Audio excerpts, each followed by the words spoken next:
Dear aspirants, let us start our lecture on Indian polity with the national slogan of Indian Constitution, that is Satyameva Jayate.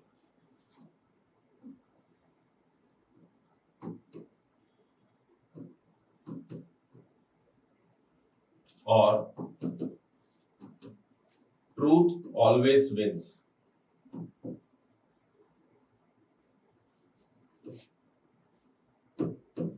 Now,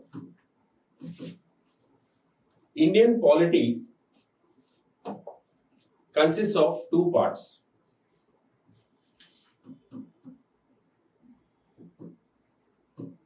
One, the Constitution,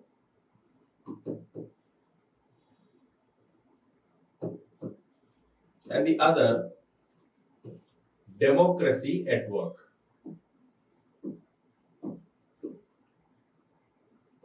So, most of you might have heard about the Constitution.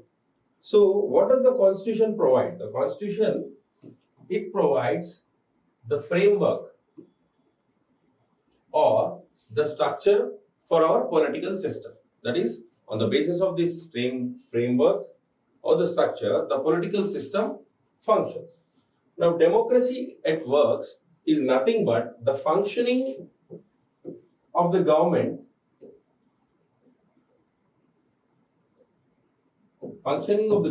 at various levels, that is union, state and local.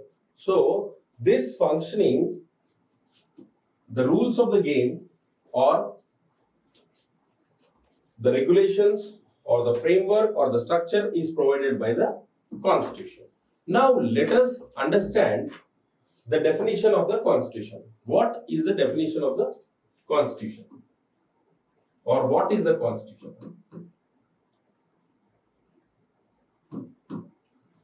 Constitution is the fundamental law of the land which lays down the basic structure of the political system, according to which or on the basis of which the people are governed. Okay, the Constitution is the fundamental law of the land. Fundamental law of the land which lays down the basic structure of our political system under which the people are governed. So, it is the fundamental law of the land. Now, when you are saying law of the land, what does the law of the land mean? Okay, what all it consists of? Now, let us look at law of the land. The law of the land, that is the Indian Constitution, what it consists of, or what does law of land consist of? Okay, what all? Law of land is sum of all the laws, land laws that go into governing the people. Okay, all the laws that are used to govern the people known as law of the land. So, what all it consists of? Number one, it consists of the Constitution itself.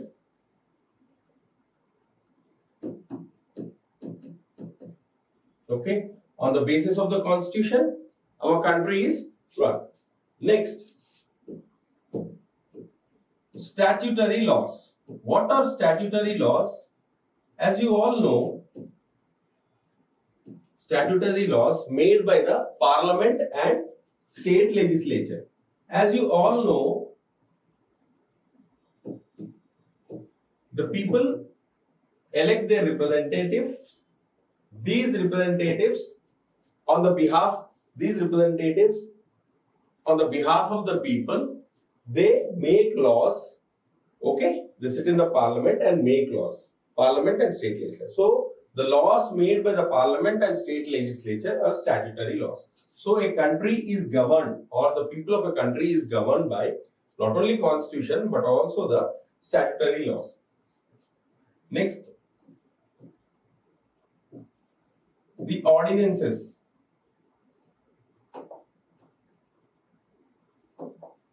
The ordinance, that is promulgation of ordinance by the president under Article 123. Whenever the parliament is not in session, the president can promulgate ordinance under Article 123. So this ordinance is also used, ordinances of the president promulgated from time to time are used to govern the people. Next, judicial decisions. As you all know that we have an integrated judiciary, okay, and at the top you have the apex court, Supreme Court, and at the next level you have High Court and subordinate courts. You have integrated judiciary. So the judicial decisions made by the Supreme Court or High Court also govern, people are governed. Now, what else? Bylaws. Bylaws made by the panchayats and municipalities. Okay, so under 73rd and 74th Constitutional Amendment Act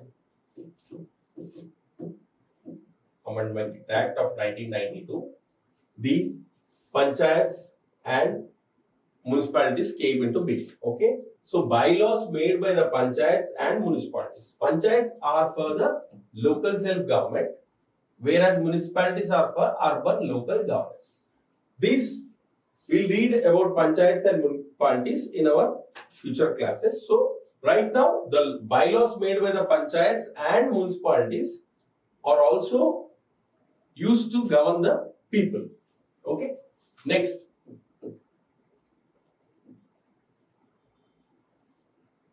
rules, regulations,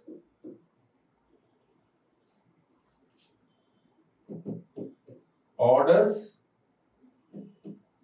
notifications,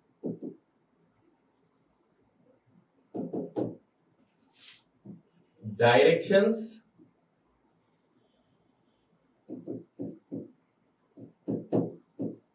etc. Okay, so the rules, regulations, orders, notifications, directions made by the government from time to time. Okay, these are also used in the governments. For example, the government issues orders, GOs. Okay, government orders, or you have presidential notification for general elections. Presidential notification for general elections. And also another example we can give is conduct of civil service conduct rules, which govern the civil services. Okay, civil services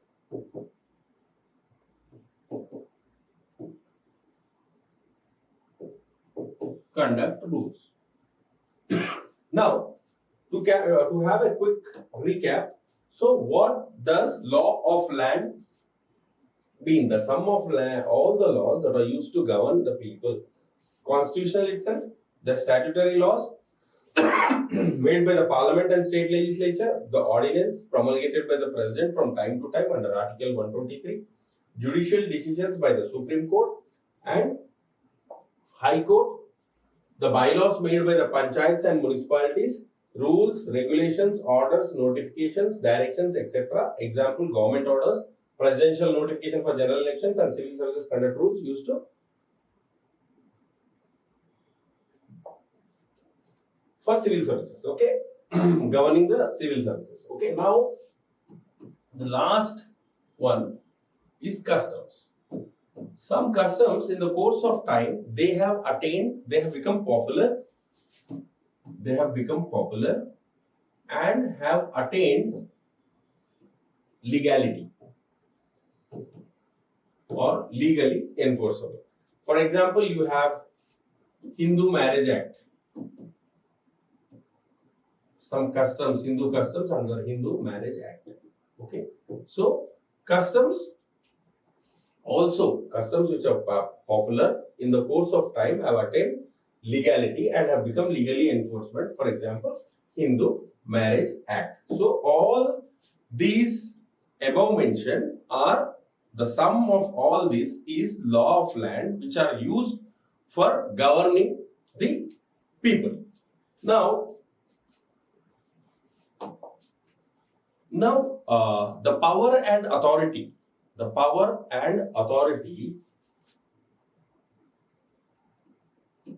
As you all already are aware of preamble.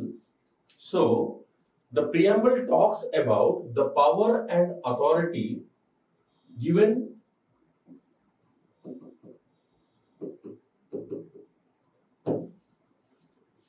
power and authority. Who gives the power and authority to the Constitution? So, okay, the preamble talks about the power and authority that is given by the people itself. So, here we have to read the text of the preamble. The preamble of the text, we, the people of a country, having solemnly resolved to constitute India into a sovereign, socialist, secular, democratic republic and to secure to all its citizens justice, liberty, equality and fraternity in our Constituent Assembly this 26th day of November 1949 hereby adopt, enact and give to ourselves the Constitution of India. So, the power and authority to the Constitution is given by the people. That is, we can say that the people have mutually agreed upon and they have agreed to abide by the Constitution. Okay. So, this is the preamble. Now, what does the Constitution consist of? The Constitution consists of the preamble plus articles. These articles are divided into parts and schedules. Okay. So, in 1949, you had around 395 articles. Now, we have around 470 articles. In 1949, 22 parts and 8 schedules. Now, 25 and 12 schedules. Okay. So, this Constitution consists of the preamble and articles broadly divided into parts and schedules. In 1949, 395 articles. Now, around 470. 1949, 22 parts, 25, 8 schedules and 12. So, having learned about the Constitution, okay, the laws of the land. Now, let us try to understand the purpose or need of the Constitution. What is the purpose of the Constitution? The purpose of the Constitution is its ideals. Okay, the Constitution provides us with ideals that help in governing the people. Okay, so that help in governing the people. So what ideals we are talking about? For example, the socialist ideals are enshrined in the directive principles of the state policy. Okay, the directive principles of the state policy we will come across in the future in the detailed discussion. So, directive principles of the state policy, part 4, articles 36 to 51. Okay, so the Constitution, the purpose of the Constitution is it provides us with the ideals. Okay, it lays down the ideals which help in governing the people. For example, the socialistic ideals are enshrined in the constitution in the part 4, 36 to 51, that is directive principles of the state policy. Okay. Next, it serves as a set of rules.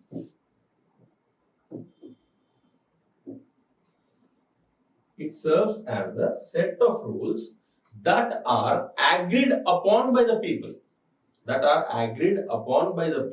Mutually agreed upon, to abide by it. Okay, we have already agreed, and we want to abide by it. This, if you recollect again the provisions of the preamble, the text of the preamble, that is, we, the people of India, having solemnly,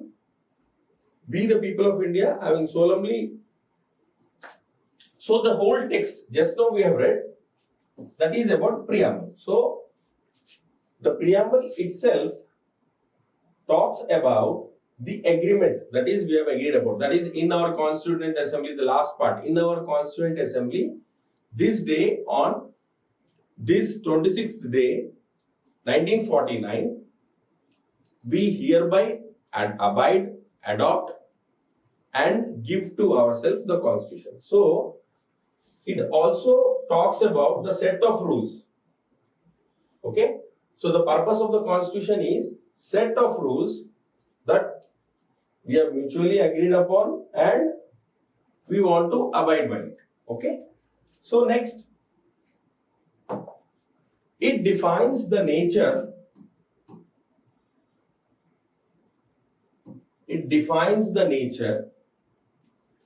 And features of our political system. Now, what is the nature of the political system? That is, what kind of polity we have. So, looking at the provisions of the preamble, that is, the people of our country, having solemnly resolved to constitute India into a sovereign, socialist, secular, democratic republic. So, the nature of the political system or the nature of the polity is sovereign, socialist, secular, democratic,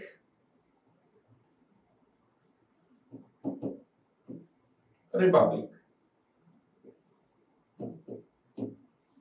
Okay, when we talk about the nature of our state or nature of our polity, we will discuss about sovereign, socialist, secular, democratic, and republic. Now, what are the features of the political system? Features like our democracy is a representative democracy. That is, Article 326, universal adult suffrage, or by the process of elections, we elect our representatives who, on the behalf of the people, they make laws. Okay, so ours is representative democracy, indirect democracy, that is, the people elect their representatives and these representatives, on the behalf of the people, make laws. Okay, so, and our democracy is a parliamentary democracy. Okay, so these are some of the features that in the course of time, in the coming classes, you will understand. So, it defines the nature and features of the political system. So, the main purpose is, it provides us with the ideals, okay, lays down the ideals which govern the people. For example, the socialist ideals enshrined in the directive principles of the state policy. It serves as a set of rules that are agreed upon by the people and to abide by it. That is, the very text of the preamble says, we the people of India, okay, we are giving the constitution to ourselves. Okay, that we have repeatedly said. many times. So now, having read the purpose, now let us try to understand the characteristics of a constitution. So, what are the characteristics of a constitution? So, first, it is the fundamental or supreme law of the land. Now, when I am saying fundamental and supreme law of the land, what does it mean? Okay, it means that all other laws have to, in order to be legally viable, have to be in consonance with this fundamental law. Okay, that is the constitution. Okay, so all other laws, they have to be, in order to be legally viable or legally valid, they have to be, or they have to conform to the constitution. Okay, so they have to be according to the constitution, or the laws made by the, who makes the laws in our democracy? That is Parliament. What is Parliament? Parliament is a legislative body. The laws made by the legislative bodies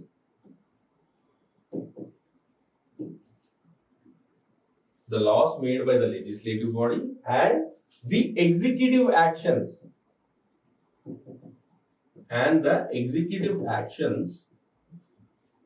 they both have to be in consonance with the provisions of the constitution. That is, they both have to be in consonance with this fundamental law, that is the constitution. So the first characteristic is, it is fundamental and supreme law of the land. That is, other laws, in order to be legally valid, should conform to this fundamental law or law of the land, that is constitution. And the laws made by the legislative bodies and executive actions should be in consonance with the fundamental or supreme law of the land. What is the next feature? It is an living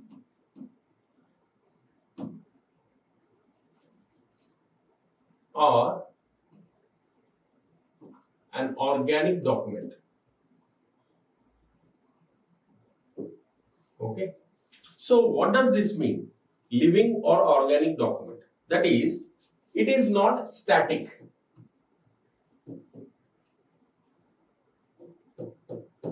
It is not static. It is changing according to the exigencies of the situation and time. Okay. That is, the Constitution of India is evolving from time to time. It is not a static document. It is evolving from time to time according to the exigencies of the situation. For example, till now, more than 100 amendments have been made to the Constitution. Okay? More than 100 amendments have been made to the Constitution. For example, we have read just now about the 73rd and 74th Constitutional Amendment Act. Constitutional Amendment Act 1992, by which we have established panchayats and municipalities. Okay, this is a best example. Okay, so it is a living and organic document. It means that it is not a static document. It is, the Constitution is evolving from time to time. More than 100 amendments have been made till now, and the best example or one of the example is 73rd and 74th Constitutional Amendment Act have created panchayats and municipalities. Next,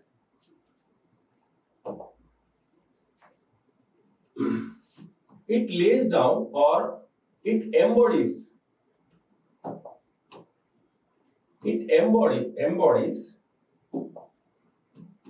the values of the nation.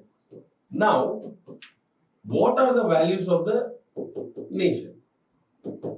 Now, I want you to take you to the preamble again, wherein you talk about justice, liberty, equality, and fraternity. Okay? Justice, liberty, equality, and fraternity. The preamble, these are the values of the nation. That is, the constitution embodies the values of the nation. That is, these are the goals that we want to achieve.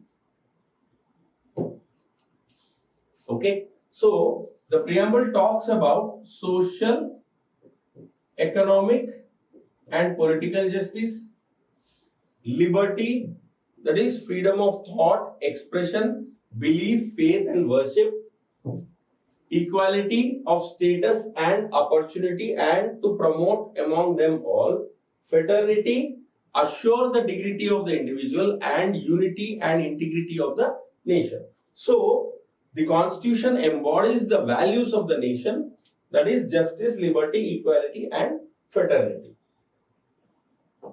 Next,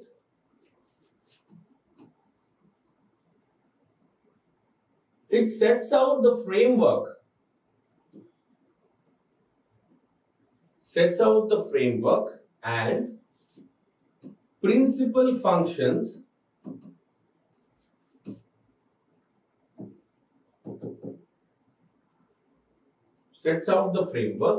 And principal functions of various organs of the government.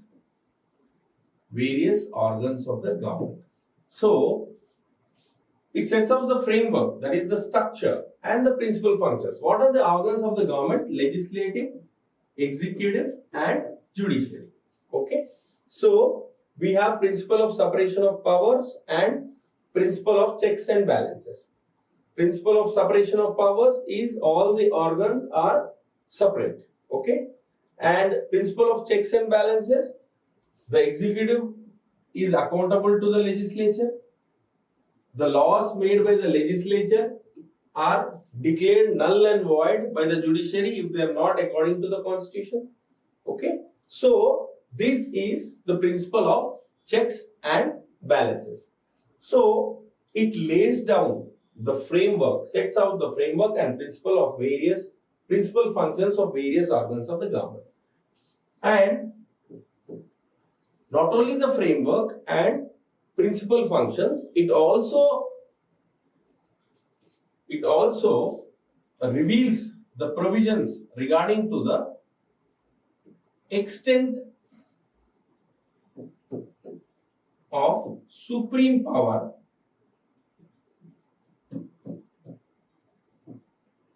of the various organs of the government and manner of its exercise. Just now we have talked about checks and balances. Okay, so how far, what power that various organs have and what is the manner of its exercise. Okay, the constitution or the characteristics of the constitution, it reveals the extent of the supreme power of the various organs of the government and manner of its exercise. For example, legislature, what is its power, extent of power, and how does it exercise? Executive.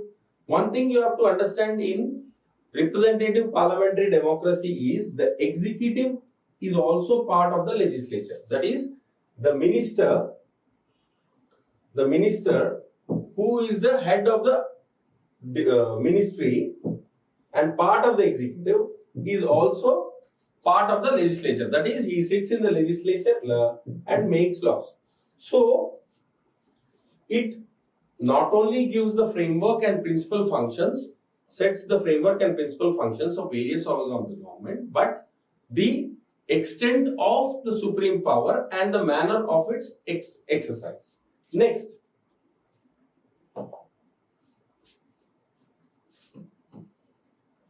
It is a rule book of the nation.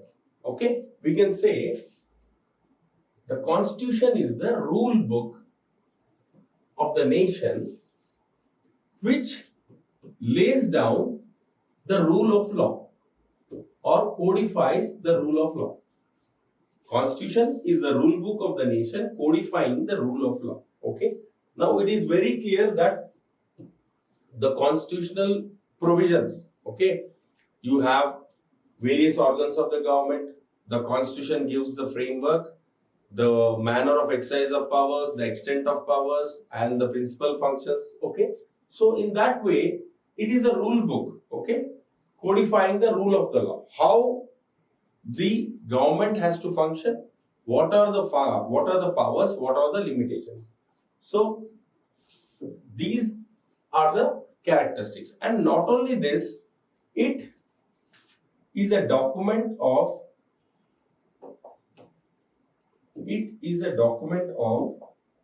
faith and aspirations of the people. Okay. Now, when you are talking about faith, you are talking about the means or the provisions of the constitution. Just now we have talked about the nature of the polity: sovereign, socialist, secular, democratic, republic. These are the means to achieve the ends, that is goal. What is the goals that we have to, the constitution wants to achieve? Justice, liberty, equality, and fraternity. These are the goals or the aspirations. So it is a document that reflects the faith and aspirations of the people. So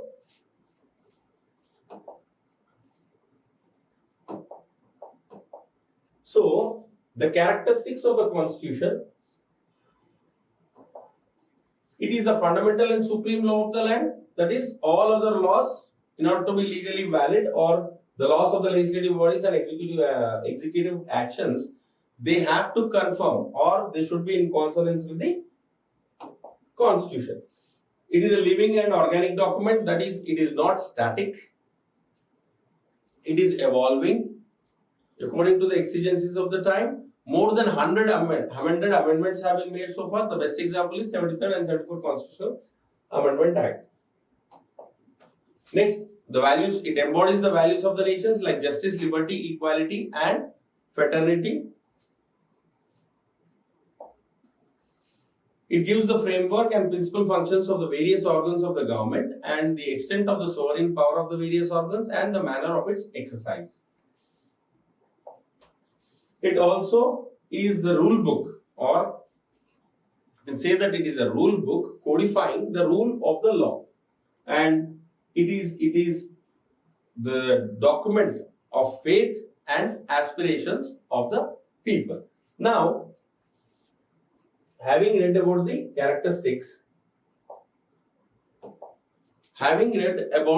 characteristics, now let us understand one thing: the ideals and principles. The ideals and principles enshrined in the Constitution are the reflections of the struggle, for freedom from undemocratic rule. Undemocratic rule is the British rule. Okay. So the ideals and principles enshrined in the Constitution are the reflections of struggle for freedom from undemocratic rule. So it clearly says, or it implies, that every constitution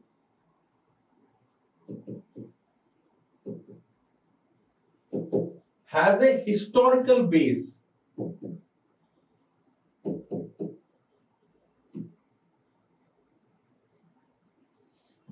from which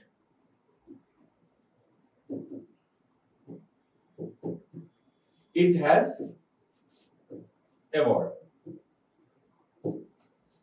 Okay, so in today's lecture we have learned about the Constitution, the laws of the land. What does fundamental law or law of the land means?